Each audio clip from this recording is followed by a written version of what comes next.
धर्मात नवरात्रीचा सण खूप महत्त्वाचा आणि खास मानला जातो। या काळात 9 दिवस उपवास करून दुर्गा देवीच्या 9 रूपांची पूजा करण्यात येते। पितृपक्ष पंधरवडा संपल्यानंतर शारदीय नवरात्रीला सुरुवात होते। यंदा शारदीय नवरात्रीमध्ये देवी पालखीत किंवा डोलीत स्वार होऊन येणार आहे।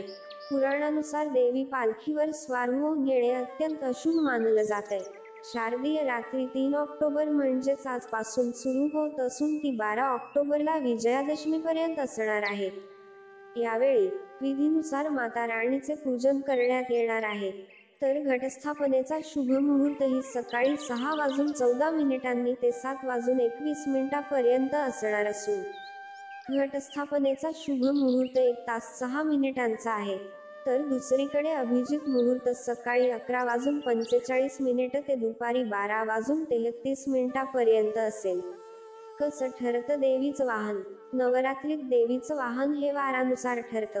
दुर्गा माता रविवारी किंवा सोमवारी येते तेव्हा ती हत्तीवर स्वार होऊन येते। जर बुधवारी नवरात्रीला सुरुवात झाली तर दुर्गेचे आगमन बोटीने होतं अशी मान्यता आहे। गुरुवारी किंवा शुक्रवारी दुर्गा देवीचे पालखीत आगमन होतं। त्याशिवाय नवरात्रीची सुरुवात शनिवार किंवा मंगळवारी झाली तर ती घोड्यावर स्वार होऊन येते। देवीच्या वाहनाचा काय होतो परिणाम? वैदिक ज्योतिषशास्त्रात नवरात्रीच्या काळात देवी कोणत्या वाहनात येते याला खूप महत्त्व असून देवी माता कोणत्याही वाहनात आली तरी त्याचा प्रभाव लोकांच्या जीवनावरही पडतो।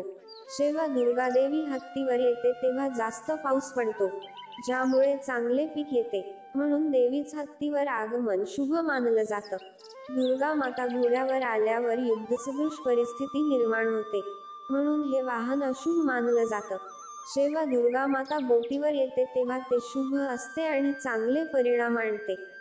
पण यंदा देवी डोलीवर किंवा पालखीवर येते तेव्हा महामारीची भीती असते। ज्योतिषांच्या मते लोकांना काही संकटांना सामोरे जावे लागण्याची शक्यता आहे। मंडळी, अशाच प्रकारच्या माहितीपूर्ण व्हिडिओसाठी आमच्या चॅनलला सबस्क्राईब करा आणि बेल आयकॉनवर सुद्धा क्लिक करा, म्हणजे आमच्या नवनवीन व्हिडिओचे नोटिफिकेशन तुम्हाला मिळत राहील। धन्यवाद।